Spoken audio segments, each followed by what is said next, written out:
Donc un petit peu de médicaments et peut-être un petit peu de concepts sur la fin.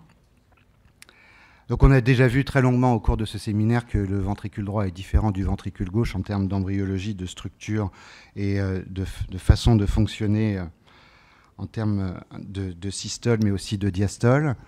On a vu aussi très largement que son adaptation au changement de contraintes, que ce soit des contraintes en précharge ou en post-charge, le font totalement différer du ventricule gauche et qu'on va lui demander de faire un travail cardiaque quand il va être dans une position systémique 5 fois plus important que celui qu'il ferait s'il était sous l'artère pulmonaire à pression normale. Et puis on sait aussi que l'adaptation du ventricule droit à des contraintes de pression et de volume fait que les courbes pression-volume que vous avez pu voir représentées par de nombreux orateurs, les courbes pression-volume du ventricule droit, qui est la petite courbe en bleu en bas avec cette forme particulière sans relaxation isovolumique quasiment, va devenir, quand il est soumis à haute pression, une courbe qui ressemble étrangement à celle d'un ventricule gauche. Cependant, il va défaillir. Le traitement de l'insuffisance cardiaque, c'est quelque chose qui est problématique dans le monde. Hein. Vous savez que chez l'adulte, en tout cas, ça coûte beaucoup d'argent. Et quand on regarde dans la population pédiatrique, c'est également un problème en grande augmentation avec des contributeurs qui sont les cardiopathies congénitales en insuffisance cardiaque et les cardiomyopathies. Ça coûte beaucoup en termes de ressources humaines. Il y a plus d'ECMO maintenant, il y a des dispositifs d'assistance circulatoire, des VAD et la transplantation. Et il y a un dernier point, c'est que les enfants en insuffisance cardiaque meurent plus souvent que les adultes en insuffisance cardiaque, ou en tout cas, ils meurent plus tôt. L'hétérogénéité entre les cardiomyopathies du ventricule gauche et les dysfonctionnements du ventricule droit systémique, je ne vais pas revenir dessus, mais vous savez qu'il y a une grande diversité de causes de cardiomyopathie. On a vu aujourd'hui que si on parle des situations où il y a deux ventricules, puisque je vais exclure de mon propos les ventricules droits sous-aortiques qui vont être palliés de façon univentriculaire, eh bien, il n'y a grossièrement que deux situations dont on parle, la double discordance et les switches atriaux. Les causes de mortalité dans l'insuffisance cardiaque à gauche de la diapositive, dans les cardiomyopathies du ventricule gauche, eh bien, vous voyez que la mort subite, c'est relativement peu fréquent et c'est l'insuffisance cardiaque progressive, ainsi que dans les ventricules droits systémiques. Donc la problématique est à peu près la même, simplement le calendrier n'est pas le même. Le calendrier de la mortalité des cardiomyopathies dilatées qui touchent le ventricule gauche, c'est un calendrier qui est un calendrier de l'enfance, avec environ 50% des enfants qui sont morts au bout d'une dizaine d'années, alors que pour les ventricules droits systémiques, eh bien, vous voyez que ça se prolonge sur une quarantaine d'années. Donc il y a éventuellement une question différente de prévention de l'aggravation plus que de traitement immédiat d'une situation d'insuffisance cardiaque avérée.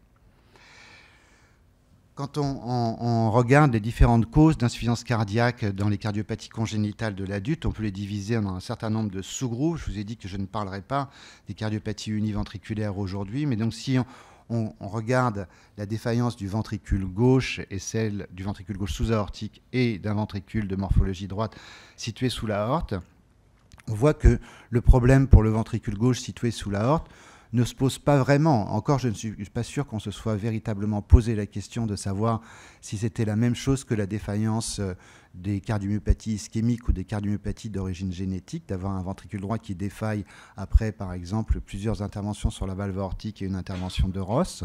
Mais en tout cas, aujourd'hui, les modalités de traitement de l'insuffisance cardiaque du ventricule gauche en position systémique sont à peu près les mêmes que celles des autres causes chez l'adulte.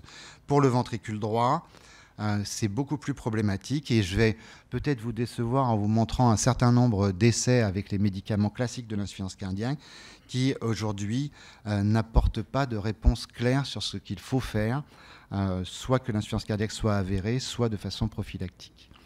Vous connaissez ces recommandations de l'ESC pour le traitement de l'insuffisance cardiaque chronique avec fraction d'éjection réduite chez l'adulte. Et vous voyez sur le carré du haut en vert qu'il y a 5 classes de médicaments qui ont 5 types de médicaments qui ont une recommandation de classe 1, puisqu'il y a plusieurs études randomisées contrôlées avec un grand nombre de patients qui montrent une réduction de la mortalité, de l'hospitalisation pour insuffisance cardiaque et éventuellement de la mortalité par insuffisance cardiaque.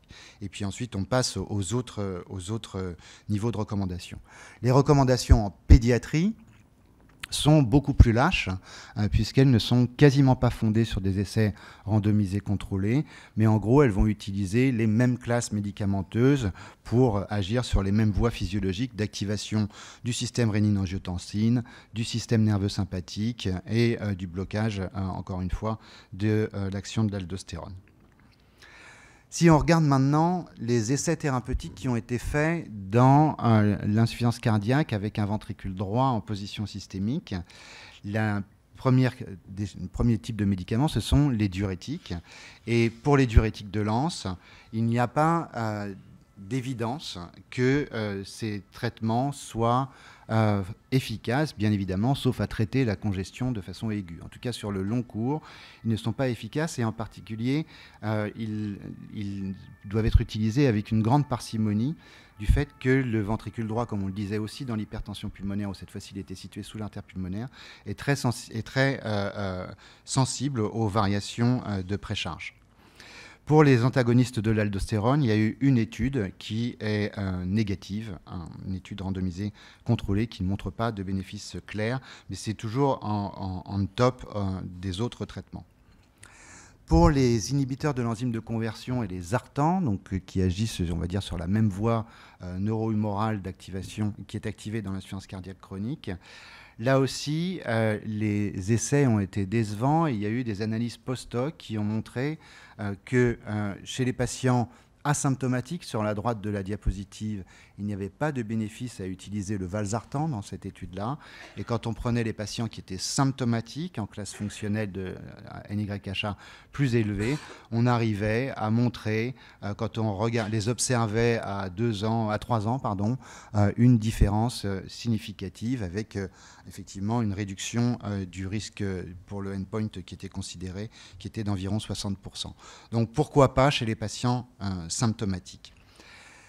Il y a de très nombreux essais qui ont été faits. Je les ai résumés sur cette diapositive qui n'est pas faite pour être lue, mais j'ai juste mis en vert ce qui était positif et laissé en blanc ce qui était négatif. Quand on cherche à savoir s'il y a un bénéfice pour les IEC, les ARTAN, les bêta-bloquants, la combinaison éventuellement des médicaments ou les anti-aldostérone, eh bien on s'aperçoit que pour beaucoup d'études, il y a des modifications de paramètres intermédiaires qu'on appelle surrogates dans les études, c'est-à-dire des modifications de la fonction du ventricule droit systémique, éventuellement de ses volumes, éventuellement d'un certain nombre de paramètres d'exercice, mais il n'y a pas d'études qui soient positives pour des réductions de la mortalité.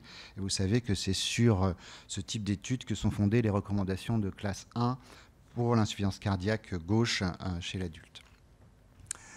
Pour les inhibiteurs de la néprilysine associés aux ARTAN, donc c'est l'Entresto, sacubitril valsartan, il y a des études qui sont contradictoires, mais si on regarde les plus récentes, il y a tout de même une tendance à l'amélioration fonctionnelle qui a été évaluée par un test de marche de 6 minutes, donc avec un allongement de la distance de marche, et aussi, puisqu'on a parlé de Patients-Related Reported Outcomes ce matin, une augmentation, une amélioration de la qualité de vie pour un certain nombre de patients. Donc il est possible que ce type de médicament ait sa place, en sachant qu'il y a d'autres études que je ne vous montre pas clairement, qui sont un peu moins optimistes que celle-ci. Pour les inhibiteurs de SGLT2, du transporteur du glucose, vous voyez qu'on peut publier avec relativement peu de patients, puisque très rapidement, une équipe néerlandaise a publié un patient et a montré qu'en donnant ce type de médicament, eh bien, on réduisait le nombre d'hospitalisations l'année suivante. Bon, ils ont quand même confirmé un petit peu après, avec une série de plusieurs patients, mais c'est quand même pas beaucoup, ici 8, chez des patients adultes qui avaient un ventricule droit systémique, et ils se sont fondés sur le fait que la dapagliflozine améliorait la fonction du ventricule droit sous-pulmonaire dans un modèle d'hypertension artérielle pulmonaire chez le rat. Et on voit qu'il y a un bénéfice en termes de NT-proBNP. Et ce n'est pas un bénéfice clinique, c'est juste que ça baisse le NT-proBNP. Je trouvais que c'était quand même assez borderline de publier ce genre de papier, puisque un des mécanismes d'action de ce médicament, c'est de faire baisser le NT-proBNP. Donc on ne sait pas du tout si les patients s'améliorent réellement. Donc en pratique, vous voyez qu'il y a des preuves de l'efficacité dans l'insuffisance cardiaque gauche de l'adulte de plusieurs classes médicamenteuses, avec ces dernières années l'Entresto et puis les inhibiteurs de SGLT2 qui sont arrivés sur le marché et qui ont montré une vraie réduction de la mortalité. Ce n'est pas vrai dans les ventricules droits systémiques, même s'il y a peut-être une tendance à montrer qu'il y a une amélioration. C'est probablement parce qu'on n'est pas capable de faire des études de gros volume, mais on espère que si on était capable de le faire, ça ne montrerait pas qu'il n'y a pas d'efficacité. En tout cas, je n'en sais rien aujourd'hui. Donc j'ai mis en exergue cette phrase de Thomas Edison, je n'ai pas échoué, j'ai juste trouvé 10 000 façons pour démontrer que ça ne marche pas. Donc, si on est dans cette situation-là, on peut essayer à nouveau. Donc, on pourra faire certainement, on va voir sortir des études de combinaison où on va mettre l'Entresto plus le Forxiga plus des diurétiques, etc. chez des patients et éventuellement montrer chez 5 patients que ça marche un peu. Ou bien, on peut changer son fusil d'épaule et essayer d'utiliser d'autres méthodes ou discuter d'autres approches. Et c'est par ça que je voudrais poursuivre cette présentation. Donc, il y en a une qui est éventuellement possible. On a vu qu'il y avait des anomalies de structure et de fonction du myocyte des ventricules droits du ventricule droit en position systémique. Et donc, une autre approche qui a été utilisée aussi de l'insuffisance cardiaque gauche, ce serait d'utiliser des activateurs de la myosine. Ça n'a pas encore été fait. Et l'omecamtiv mecarbil, vous savez qu'il y a eu un Galactic HF qui a été positif il y a maintenant quelques années. Je ne suis pas sûr que les suites de cette étude soient toutes positives. En tout cas, on en entend un petit peu moins parler actuellement. Mais c'est aussi une possibilité d'utiliser ce type de voie, c'est-à-dire une action directe sur l'appareil contractile. Ce qui est quand même plus classique dans notre pratique courante, c'est l'utilisation des devices, donc les défibrillateurs ou la resynchronisation cardiaque. Et ça a été détaillé dans de très nombreux topos. Et surtout, aujourd'hui, Lucille nous a montré que pour l'utilisation du défibrillateur, on avait un substrat qui était la fibrose du ventricule droit en position systémique et qui pouvait être la source de troubles du rythme, éventuellement par des mécanismes de réentrée ou d'autres mécanismes arythmiques. Et pour la resynchronisation cardiaque, on a vu que l'interdépendance des deux ventricules était quelque chose de fondamental. Et donc, il y a une certaine logique à penser cela. Et Sarah a aussi parlé de ça quand elle a parlé des blocs auriculo-ventriculaires. Donc, je vais revenir rapidement sur ce qui est recommandé. L'implantation d'un défibrillateur automatique chez les patients qui ont un ventricule droit systémique est aujourd'hui recommandée en prévention secondaire. Quand il y a une dysfonction du ventricule droit sévère, avec une fraction d'éjection qui est basse, donc ça s'approche des critères de l'adulte, sauf que chez l'adulte, c'est en prévention primaire, quand c'est le ventricule gauche, et avec des facteurs de risque additionnels. Ça veut dire quand même qu'on n'est pas bien sûr, il faut que ce soit des patients qui sont très graves, qui ont une dysfonction sévère, en classe fonctionnelle élevée, avec une fuite de la valve et des QRS très larges. Bon, en gros, c'est des indications quasiment évidentes d'implantation de défibrillateurs automatiques implantables. Pour les patients à risque de mort subite, comme l'a dit Sarah tout à l'heure, ça reste très difficile de les identifier et donc les indications de prévention primaire sont floues. Et je ne vais pas les préciser puisque je reste flou pour moi. Il y a quand même un certain nombre de scores pour lesquels il y a eu des tentatives de développement, et c'est un travail de Magali Ladouceur qui est relativement récent, et vous voyez que c'est un score avec une équation comme on sait les faire, et on peut à ce moment-là, calculer un risque d'événement cardiaque grave et stratifier les patients et poser des indications de prévention primaire avec ce type de dispositif si le score est élevé, comme vous pouvez le voir sur la courbe actuarielle de droite. Donc ce type de score est en train d'arriver. Ils sont compliqués. Il montre cependant une chose qui est intéressante. Je pense que beaucoup d'entre vous qui font de la cardiologie adulte l'ont peut-être noté, c'est que la présence d'un obstacle pulmonaire est un facteur de risque quand le ventricule droit est systémique, ce qui n'est pas sans nous faire réfléchir sur tout ce qu'on a dit sur le fait de laisser un obstacle valvulaire pulmonaire de façon chronique. Je ne sais pas si on sait véritablement peser ces différents facteurs de risque quand on fait des scores, mais en tout cas, c'est juste un petit point d'attention sur ce problème-là. La resynchronisation cardiaque, chez les jeunes enfants ou chez les adolescents qui ont une dysfonction ventriculaire gauche de type systolique, vous savez qu'il n'y a pas beaucoup d'évidence sur les seuils, par exemple, de fraction d'éjection en prévention primaire qui ferait faire une resynchronisation ou sur les paramètres. Et puis, il y a des problèmes éventuellement techniques de ce type d'action. Pour le ventricule droit systémique, quand il y a quand on discute de la resynchronisation, il faut certainement savoir bien sélectionner les patients. Et effectivement, les patients qui ont une désynchronisation quand ils sont stimulés dans le ventricule droit sous-pulmonaire s'améliorent en termes de durée du QRS et de classe fonctionnelle quand on les resynchronise. Donc effectivement, les patients en double discordance qui sont stimulés de façon chronique, comme vous avez pu le voir, vont avoir une augmentation de la fuite tricuspide et éventuellement une aggravation de la fonction du ventricule droit systémique. Et cela, il est légitime de les resynchroniser. Il y a cependant peu d'amélioration après resynchronisation de la fonction du ventricule droit systémique. Donc aujourd'hui, on n'a quand même pas beaucoup d'armes et Sarah a terminé son topo par la transplantation en disant que à la fin quand même c'était eux qui venaient être transplantés. Donc je pense que c'est surtout des Senning et des Mustard plutôt que des doubles discordances dans ta série, Sarah. Mais en tout cas, les doubles discordances vont peut-être arriver.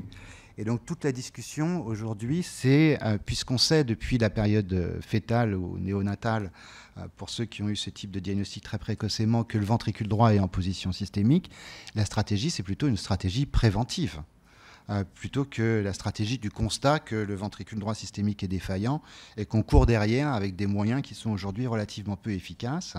Et donc l'idée, du traitement, c'est d'intervenir au moment où il y a des symptômes. Il faut peut-être intervenir chez des patients peu ou pas symptomatiques, sur des marqueurs intermédiaires comme ceux de la fonction du ventricule droit systémique, ou surtout intervenir chez des patients totalement asymptomatiques en empêchant que les symptômes apparaissent et que l'insuffisance cardiaque apparaisse, ou en essayant de la différer au maximum. Et bien ça a déjà été fait. Ça a déjà été fait, c'est juste le changement entre switch atrial et switch artériel. Donc le changement switch atrial, switch artériel a, on va dire, supprimé ou va supprimer très prochainement, dans les 10, 15 ans ou 20 ans peut-être qui viennent, toute la population des switch atriaux, puisqu'ils seront tous morts ou greffés, et que théoriquement, on ne devrait pas en avoir de nouveaux, en tout cas dans les pays qui sont capables de faire des switches en période néonatale, et vous voyez que ce changement a déjà été fait. Dans les cardiomyopathies dilatées, et dans un certain nombre de situations où on sait que le ventricule gauche va défaillir, eh bien, il y a déjà des stratégies préventives.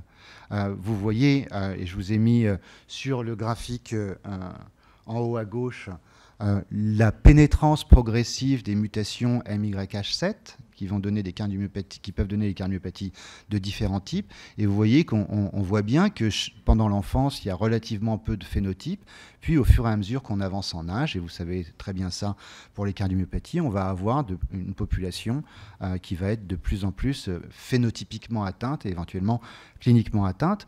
Donc l'idée de traiter préventivement ces patients avant que le phénotype apparaisse est potentiellement logique. Ça n'a pas encore été fait dans les cardiomyopathies héréditaires, on pourrait se poser la question, mais ça a été fait, comme vous le savez, dans la myopathie de Duchenne, et aujourd'hui, il y a des traitements préventifs par les inhibiteurs de l'enzyme de conversion, par des corticothérapies, par éventuellement l'association avec des bêta-bloquants, pour essayer de différer l'apparition de la cardiomyopathie dilatée de la myopathie de Duchenne. Et comme on sait dans les ventricules droits systémiques que le déclin progressif de la fraction d'éjection du ventricule droit systémique est quasiment inéluctable, la question pourrait se poser de savoir s'il ne faut pas traiter préventivement ces patients, éventuellement depuis l'enfance, avec des médicaments dont on ne connaît pas l'efficacité, ce qui pose véritablement un problème. Pour des sujets qui sont plus évidents, là aussi, les traitements préventifs, et je vais aller vite puisque Sarah a déjà montré, je pense, cette étude ou une autre équivalente. Ce qu'on sait, c'est que quand il y a une fuite de la valve tricuspide, eh bien, le déterminant majeur de la fonction ventriculaire droite après le remplacement de la valve tricuspide, c'est la fraction d'éjection du ventricule droit avant. Et aujourd'hui, dans les recommandations européennes, on remplace la valve tricuspide, la réparation à très mauvaise presse dans les doubles discordances, on remplace la valve tricuspide chez des patients qui ont un ventricule droit systémique avec une fraction d'éjection supérieure à 40%. C'est une recommandation forte, puisque si la fraction d'éjection est plus basse, eh bien, les patients ne récupèrent pas après le remplacement de la valve tricuspide. Donc il faut faire de la prophylaxie, c'est-à-dire si on a des fuites tricuspides volumineuses, il faut faire un remplacement valvulaire par une prothèse, une bioprothèse ou une prothèse mécanique chez ces patients qui sont en double discordance. La recommandation est moins forte pour les patients qui ont un séning, probablement parce que dans la double discordance, la fuite est plus souvent malformative que liée à la dysfonction du ventricule droit systémique, comme elle peut l'être dans les switches à trio. Vous avez déjà vu cette diapositive hier que Guiti a montré sur les bénéfices éventuels du cerclage de l'artère pulmonaire dans les cardiomyopathies dilatées. Mais aujourd'hui, ce cerclage de l'artère pulmonaire qu'on utilise dans les cardiomyopathies dilatées du ventricule gauche de plus en plus souvent chez les petits à l'hôpital Necker, c'est un programme de Diala, on l'utilise pour jouer sur les interactions VD-VG et essayer d'améliorer la fonction du ventricule gauche en position systémique. Et Daniel Sidi a été le promoteur, initialement dans un but thérapeutique, du cerclage de l'artère pulmonaire dans la double discordance pour réaligner le septum interventriculaire et réduire la fuite tricuspide. Puis ensuite, il a fait la promotion de l'idée qu'on continue à avoir et à appliquer aujourd'hui, que pourquoi pas le faire de façon prophylactique et empêcher ce shift du septum vers le ventricule gauche sous-pulmonaire et éventuellement l'apparition d'une fuite tricuspide. Et donc il y a une certaine logique, et comme ça a été montré dans cette dernière session, à faire des cerclages prophylactiques dans les doubles discordances, non pas avec l'objectif de préparer ou de maintenir un ventricule gauche prêt à avoir un double switch, mais comme une palliation définitive. Et éventuellement de n'aller vers un autre type de geste que la main forcée. Et aujourd'hui, on est plutôt dans une stratégie de dilater ces cerclages que de faire des doubles switch quand la pression du ventricule gauche sous-pulmonaire avec la croissance devient suprasystémique. Et donc, on laisse ces patients en double discordance avec une contrainte sur le ventricule droit, ce qui les expose peut-être à des risques arythmiques. Ça, on le verra avec les années qui passent. Mais si on réfléchit comme ça, cette stratégie de maintenir un obstacle à l'éjection du ventricule gauche sous-pulmonaire s'applique à d'autres situations. Nous voyons de façon exceptionnelle, et probablement vous en voyez aussi, un certain nombre d'enfants qui arrivent avec des transpositions des gros vaisseaux simples et des ventricules gauches totalement dépréparés. Et la question est peut-être pas de leur repréparer le ventricule gauche, ce qui pose des problèmes difficiles dans ces transpositions des gros vaisseaux, mais de leur faire un switch atrial en leur mettant un cerclage de l'artère pulmonaire, sans avoir l'objectif ensuite de les reconvertir. Chez ceux-là, on pourrait véritablement en discuter, mais de leur mettre un cerclage peut-être peu serré parce que ça serait du retraining, ou si on avait des cerclages ajustables, ça serait certainement une technique à utiliser. Mais en tout cas, si on fait des switch atriaux aujourd'hui chez des petits-enfants, il faut très probablement les cercler en même temps. Et puis, on peut pousser un petit peu plus loin cette option de prévention.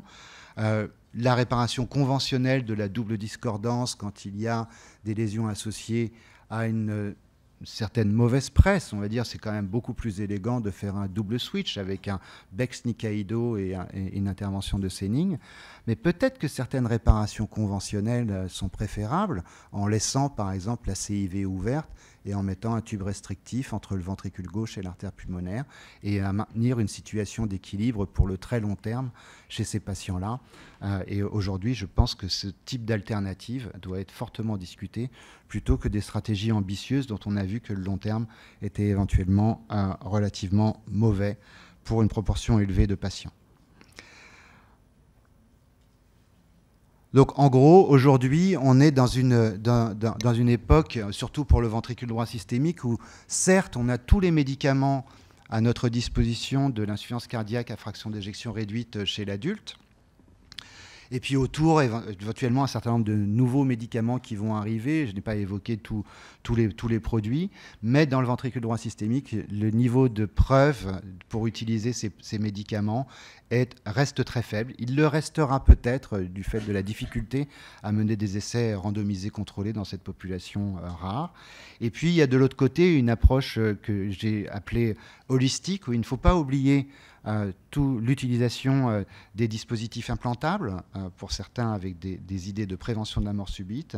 Et il ne faut peut-être pas oublier des stratégies préventives depuis la toute petite enfance pour justement essayer de différer au maximum le déclin inéluctable, comme on a pu le voir sur les courbes actuarielles ce matin, le déclin inéluctable de la fonction du ventricule droit systémique, dont on sait que ce n'est probablement pas un ventricule droit. Voilà, je vous remercie.